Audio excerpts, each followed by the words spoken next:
we're going to be discussing how to utilize GA4 to grow e-commerce data. And I have quite a few slides, so I want to get right into it. And so today I want to share with you guys 3 tips on scaling e-commerce data. So hopefully after this talk, you'll be able to understand the measurement method that's helped our top performing customers scale. This is what they use and how they utilize their data to grow. The second tip is how GA4 is integrated into their overall data strategy. So obviously GA4 is not the only platform that a lot of companies use. There's a lot more to it, but it plays a key part. And so I want to help you understand the full picture and how GA4 is going to support your efforts there. And last but not least, I want to show you how to never waste time on bad analysis or useless analysis again. Unfortunately, with so much data, a lot of data vomiting happens. And so I'm going to give you tips on how we make sure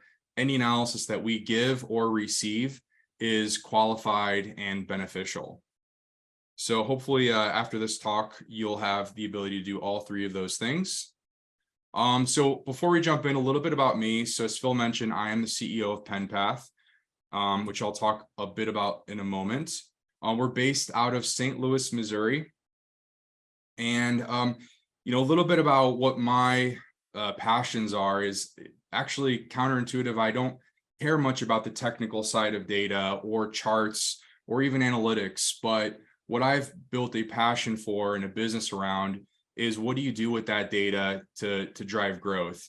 And thinking of it a lot like a treasure hunt when you find a golden nugget, and the value that it provides. I think that's the moment that I really cherish when we help our customers and you find this opportunity that with the help of data, you wouldn't have been able to find otherwise. And so, as Phil mentioned, we're going to be discussing more of the application of the data.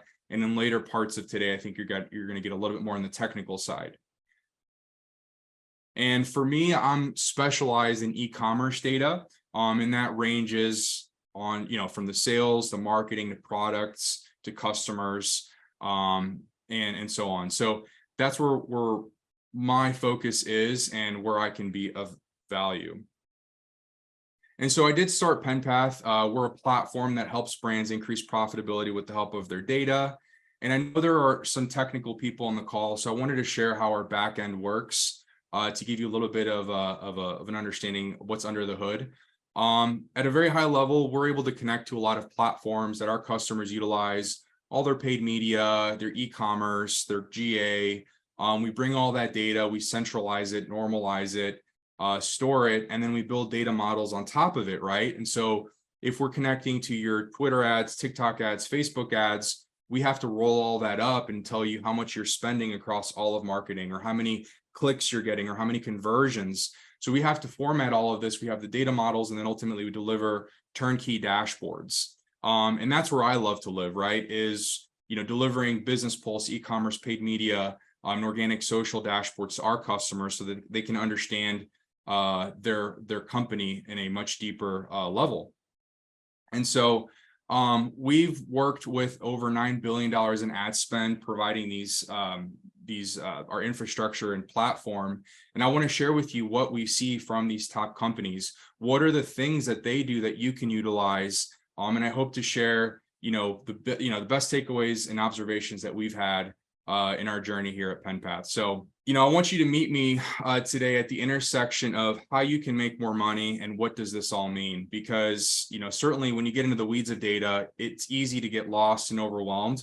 So, that's really where I like to live, is what does all this data mean and how can we translate that into visibility and actionable information for a business? And what we typically see is executives or leaders in different companies go out on a retreat or have a working session maybe at the beginning of the year, and they come back and they say something that's maybe aggressive in terms of their goal, right? They'll come in, maybe a customer if you're an agency, and they say, we must reach 100 million in revenue by the end of the year.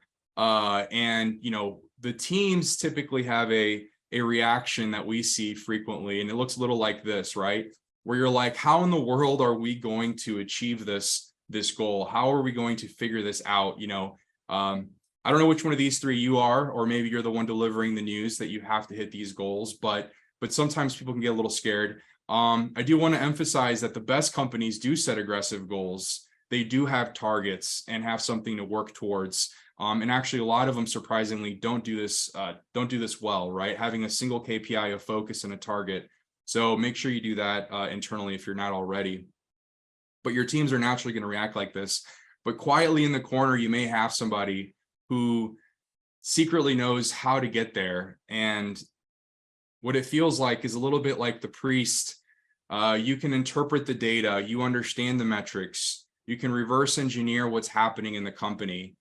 Back in the day, the priest used to be able to say, hey, I can understand and translate the Bible, and everybody would follow them because nobody could read. And I feel like the same thing is happening today, where you're learning, you're investing your time right now to become empowered, learn tools like GA4. And there's a very small group of us. And as time passes, that compounds, that skill level compounds. And it definitely becomes the case where everybody, executives and everybody else will look at you for answers. So you can now reverse engineer and figure out what you need to do to reach your targets and objectives as a business. But looking at data really isn't anything new. It's been around for a long time, right? Any business since businesses started had data. And, one of my favorite stories is Alonzo Decker, right? Back in the 1930s, they had just gone past the Great Depression, and Black & Decker was really struggling. When the war started in 1940s and late 30s, they were used to build all these tanks, machinery, and different things for the war. A lot of ladies went to the workshops to help with the manufacturing, and Alonzo Decker looked at the data and noticed that a lot of the ladies were, or a lot of the orders were double or triple what they were expecting. So after analyzing that information, he realized that these ladies were taking these drill bits home with them. And so he utilized this information to understand his customer and release products for at-home use, drills, and different things. And the rest is history. And so none of this is really new in terms of utilizing data, but the opportunity certainly is bigger, because now we just have a lot more to work with. We have different platforms that tell a story, and each is a piece of a puzzle that we have to bring together to find those golden nuggets. So if we want to look at data today, what we're going to focus on in this talk is the GA4 GA4 data specifically, and how it plays a role in the bigger picture. And that's where a lot of opportunity lives today, and where we have to shift as we're forced to go to GA4. But those who are data savvy kind of look down on a lot of people who are not data savvy and may say a couple of things that are vague and confusing. Maybe you hear, you have to know what questions to ask. It's a very vague and difficult problem sometimes to solve. Or do you know what to do with your insights? And so this is where I think we can bring some clarity in terms of what we've done and get into that first tip I promised you, which is how our top customers that we work with asking the right questions and knowing what to do with those insights, so that you don't have to say some snobby thing to those who don't know. So first, I want to just mention that there's only two ways to increase revenue as a company, right? So that's a very good starting point. And if there's one thing that you can take away today is this tip. I know our customers really like it when we give them this clarity as well. And that is, the only two ways to grow a business is to either, number one, get more customers, or number two, get customers to pay you more money, right? And so that's a baseline. If you're looking at a blank slate, you don't know how to grow your company, no matter what size you are, Fortune 500 or startup, these are two questions that always can give you a good starting point when learning what to do with your data, right? How do we get more customers, and how do we get our customers to spend more? And the framework that we use and our most successful customers use essentially is asking a series of questions. How do we get more customers? Which leads to, okay, where do our new customers even come from? What do our new customers even buy? What can we do to get those customers to convert better, right? So if you can map out those questions, it's going to give you a clear roadmap based on your business and the context that you live in to succeed, right? And so again, what you want to do is you want to look at your customer journey, and I'm going to show you how to do this in a second. You're going to then map the questions to your customer journey. You're going to take metrics and map those to your customer journey. And then you're going to establish baselines for those metrics. And then you're going to establish performance targets for those metrics. So baselines just means here, what's normal, right? If we typically get 50 customers a month, our baseline's 50. So now we know if we're above or below that, what's good and what's bad. And then you want to set your targets, right? So maybe you want to get 100 customers a month, or maybe you want to get 60. So you're going to have to set some targets. And I don't know if, maybe you guys do or don't do this, but actually a lot of companies, if you can just do this piece here, this framework, you're going to really open up a lot of just showing up as success, as they say. So if you just do this, you're going to start being ahead of what a lot of people do already. So I want to give you an example of what this looks like. If you're setting that customer journey or creating that customer journey for your own business, you can start mapping key questions, again, to the different stages of your customer journey. And, here you have some around brand awareness, how are customers discovering us, all the way, I'm going to read a few here. Engagement, what content on social media is engaging best? Consideration, what campaigns are converting best? All the way down. And if you were to look at those 2 questions I asked to get you started, you're probably going to look at a lot of the new customer acquisition in the first parts of that customer journey, and maybe that getting customers to spend more in the conversion and the consideration down to loyalty, right? That's where a lot of customers may be coming back, or you might want to get them to spend more, like increase your AOV. So this is what mapping your questions to your customer journey looks like. And so I want you to do this exercise after this talk and draw that same journey and start filling in what metrics make sense for you at the different stages, and think about it in a broader sense, not just with what GA4 has, but again, all the puzzle pieces, and figure out what you need to do. And I'll give you some examples to kind of get you started, right? So if you're looking at awareness, you might want to look at where are impressions coming from, engagement, followers, new sessions.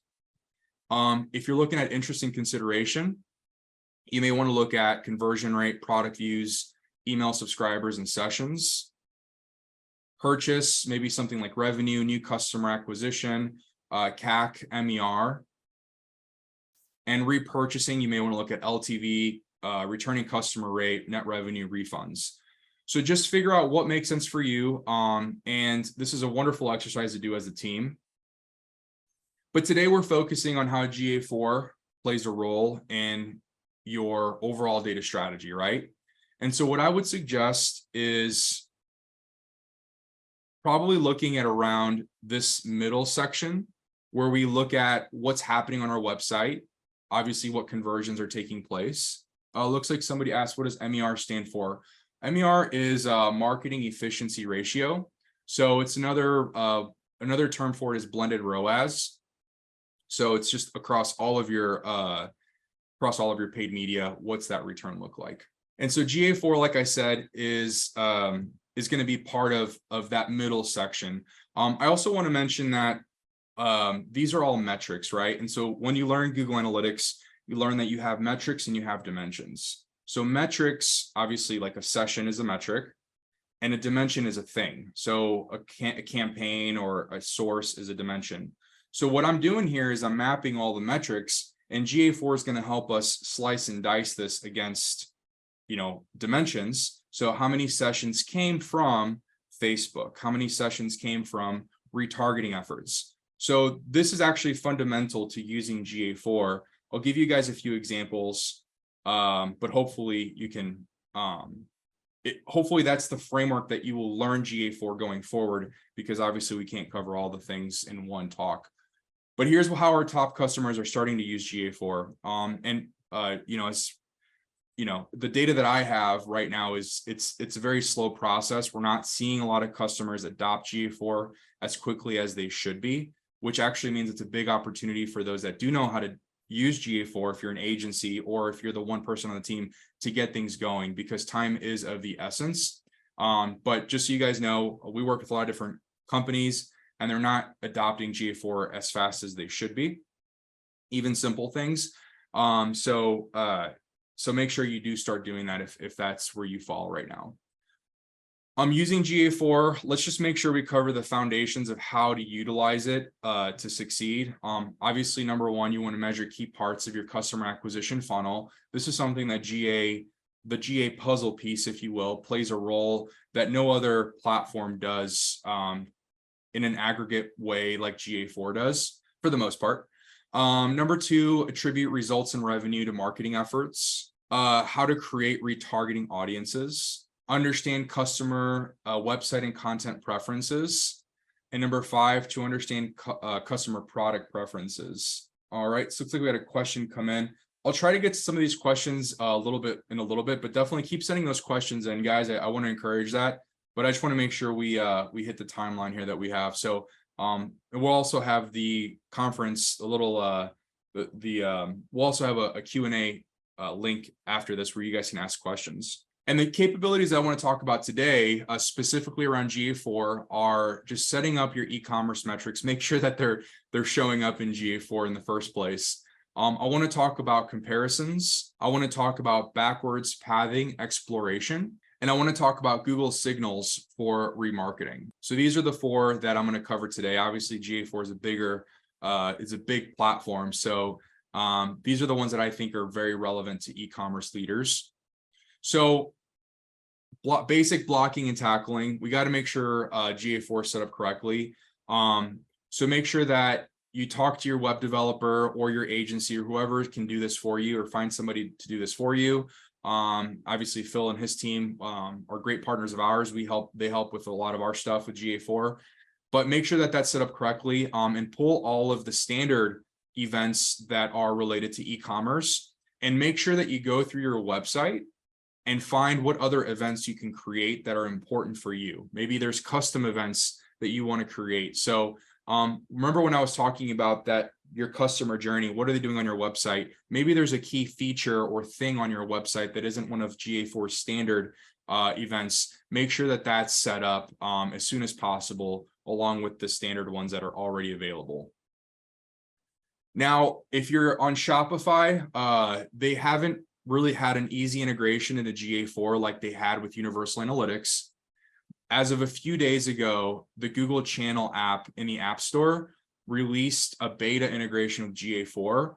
We haven't tested it yet, and we looked at the reviews, and there's a little bit of mixed reviews, and I'm sure they're updating a lot of things. So proceed with caution, but make sure that you test it. And if you don't have the Shopify, talk to your developer, as they can also give you a hand. And what it's going to look like here is you're going to have great tables, great data to start with, or once the data builds up, and you can utilize that in a few different ways. The main thing I want to talk about in this slide is that here are a few of the standard e-commerce metrics that Google Analytics 4 provides. Some of these you're actually going to see in Shopify, like in your Shopify or e-commerce platform, Magento, whatever it is, right? You can go to Shopify or Magento or whatever, or BigCommerce, and see that product number 2 had this much revenue. You can already see that. However, as I was saying in that customer journey slide, you can't slice it and dice it like you can in GA4. So I might want to look at how many, Chrome Dino collectible figurines came from our retargeting efforts, right? So that ability, that segmentation and filterability is available within GA4 and not available in other platforms. So that's important for you to understand how that puzzle piece of GA4 fits in with other areas where you have metrics. And so that's where we're going to get a little bit into the comparisons, the second feature of GA4 I want to discuss with you. So this enables you to evaluate subsets of your data side by side. For example, like I said, comparing customer acquisition campaigns to retargeting campaigns. A little bonus tip is that, obviously you want to set up your UTMs. When you do set up UTMs, make sure that you have tracking on your retargeting versus your prospecting, right? Add a PR for prospecting, RT for retargeting, and then you can create filters around that in your GA4 or GA, or I guess GA3, but not for much longer, in your analytics that you can then compare. So when you set up a comparison, that works with all standard reports on GA4. So you set up a comparison, and I'll show you how to do that in a moment. But obviously, you may want to do that in the e-commerce purchases section, which this is how you get to that. And you can click there at the top, the little plus button, and then there's this little icon in the the top right. You can see a little pencil with a little chart. You just click on that and you can create a comparison. So we create different comparisons. I want to give you an example of one that we created. So we like to start, I mean, let me also preface by saying you need to explore this yourself. This isn't something that I can cover, everything on, but I'm going to give you a starting point. First of all, another quick point, you need to create audiences in GA4. I don't have time to cover audiences. Maybe others will in today's call, but just creating audiences is important. You can't retroactively create data. So as soon as you get started, you'll then be able to create these comparisons. Right now, one of the standard audiences that is created is purchasers. So thankfully, GA4 does help with some of that. And so in this situation, I'm saying, hey, what do all purchasers look like that came from this session source? And then I put in all the different social medias because GA4 is really bad, or GA usually is really bad at combining Facebook, right? So you have M Facebook, LM Facebook, it's terrible. That's one of the things that we do at PenPath. Little side note is that we integrate all that so that you don't have to do that in GA. But you can do that here by selecting all those platforms. And then I wanted to put here, how are these sessions getting to a key product that maybe is driving a lot of new customers? A key product that we're selling, and again, back to focusing on an outcome, getting more customers. We see this particular hoodie getting a lot of customers. So that's what we want to focus on. And so if you zoom in a little bit here, it looks like audience name includes purchasers, session source includes, and I found all of these in a little drop down. So I just kind of found all the social media ones that, we could include. And then I included page path screen class includes, and then I put in the URL of that product page. So as you do this, after you do this, there is a little button at the bottom right that says explore. You can click that and you can create a segment and then go to the explore function of GA4. And so I want to talk about that next. So there's a lot that you can do with explore. There are certain limitations to comparisons that you guys just have to be aware of. If it's a really, really big data set, you may have some sampling. So again, once you mess with it a little bit, you'll have to become familiar. But exploration is where you get a lot more breadth of the GA4 data. And you can utilize it to understand how customers get to strategic pages or events on your website. So this is what it can look like. It's this on the far left, you'll see the third option down. And then this is what it looks like. So you create kind of those filters. You can add those segments here on the top left. And I encourage you to explore all of this. It's not as powerful as something like a Looker Studio, but it can do quite a bit if you kind of mess with it and see what data is able to be produced. One thing that we use is the reverse path exploration, which just basically means, let's start at the end. How many people purchased, and reverse engineer how we can get more people to purchase, right? Rather than starting from where do they come from and then going to the right. And so to do this, you just got to click, you can set up, they have templates, so you can start exploration on your own. You can just see, as soon as you click on explore, it'll give you those templates to start, or you can do a fresh one. But regardless, let's just click here. We would click here, start over, and then it would give you this, this option here. So you would, if you want to do the backwards path exploration, you would click on the right here. So you would see, you would start at the ending point. As far as exploration goes and using those segments, there's a lot of interesting capabilities that GA4 has that was not available in GA3. So GA4 has event segmentation that was not available in GA3. So in GA3, you could slice and dice a lot of the user activity or session activity, but now you can segment it by event. So that's very interesting. And you can also have these suggested segments for GA4, which is really great to kind of give you somewhere to start, right? So I would encourage you to check those out as well. Use those as segments. If you have enough traffic, I think it's 1,000 purchases, 1,000 purchasers and 1,000 non-purchasers. you can actually click that little right tab where it says predictive, and it'll actually give you even better segments to use. So if you have that kind of scale, make sure you are exploring those segments from GA4. Okay, so let's talk about turning on Google Signals. A lot of major brands that we work with still haven't done this. This is very low-hanging fruit. So Signals in GA4 make sure that you're able to get customer insights that will be used for remarketing and segmentation. To do that, you go to your admin section, you go to data collection, and then you click on get started. So yes, Signals is great for demographics, but remarketing is such a big opportunity. Setting up remarketing on YouTube, setting up remarketing with Google Analytics, Google Ads. It's a no-brainer to test that if you're a brand, because remarketing gets 7-9x times better results than prospecting naturally, right?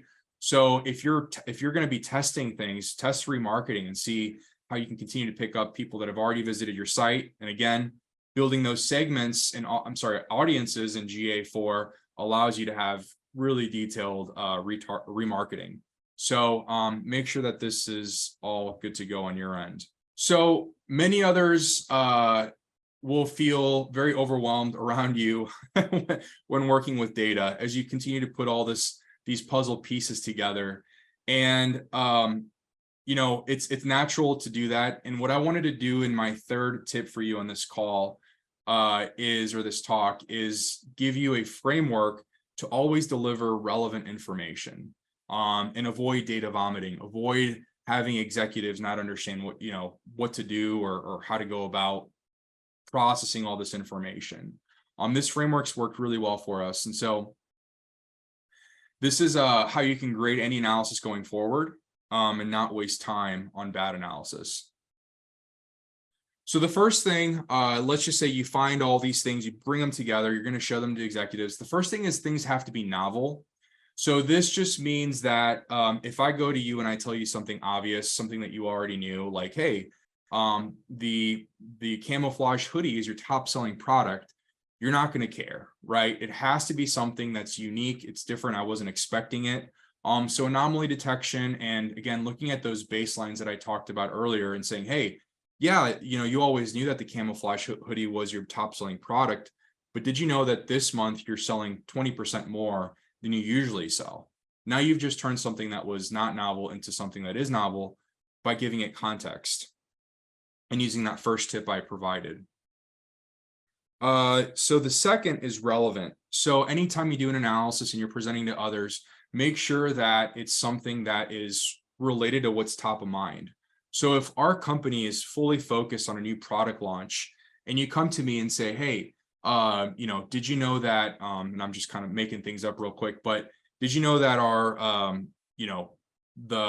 our third best-selling product dipped, the sales dipped by 10%.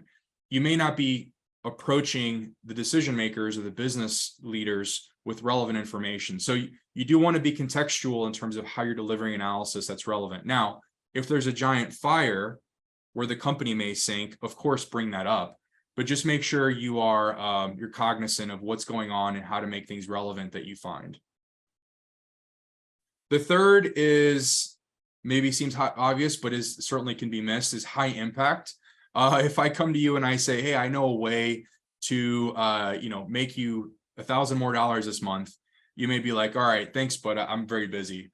However, if you say, hey, I know how to save us $50,000 this month, and let's just say you're not making much more than 50, now you're driving some serious information that can help everybody involved. So high impact is the third part of our framework. The fourth is practical.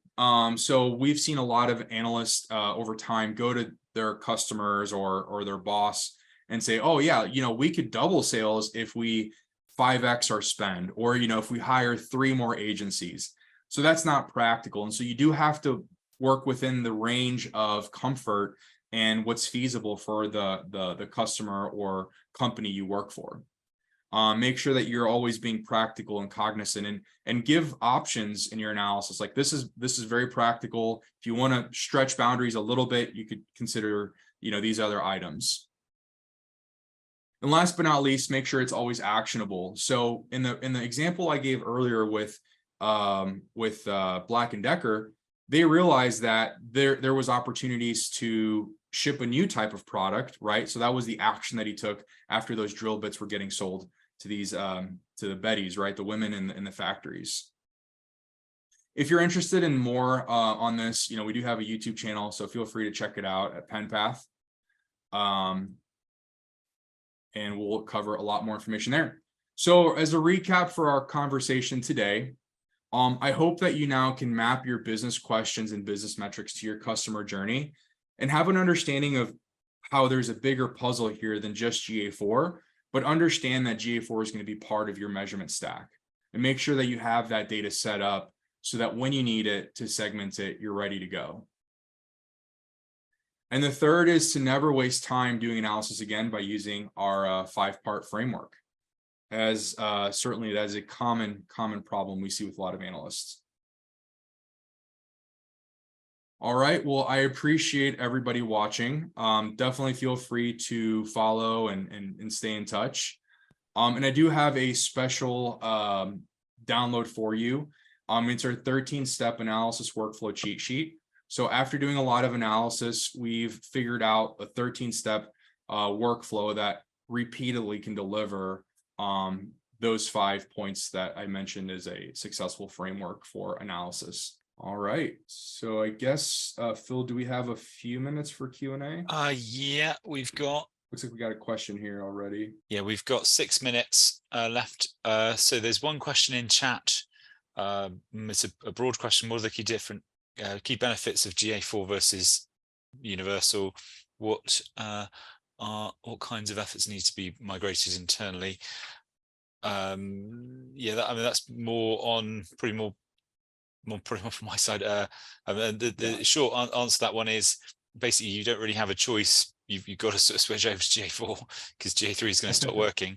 But the Alex's tool is very good at sort of combining other data sources like Shopify kind of sales data with GA3 and GA4, and also like social media data.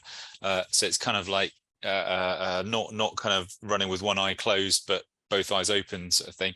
I'm just looking through the chat. Someone mentioning about big commas there, saying it's not a little bit tricky to deal with. Like you said, Phil, a lot of people need to be migrating regardless to GA4 and creating those audiences and segments as soon as possible, because that data will not be retroactive. Yeah, and it's crazy that when this happened with GA2 a long time ago, it was an automatic, like a seamless migration over, where nowadays it's GA4, GA3, GA4. It's completely a reset.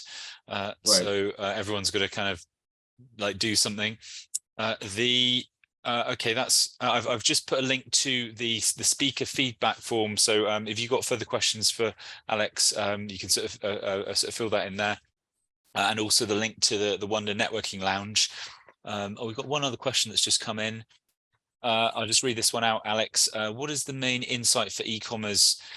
What are you missing in GA4 without custom reporting? Yeah.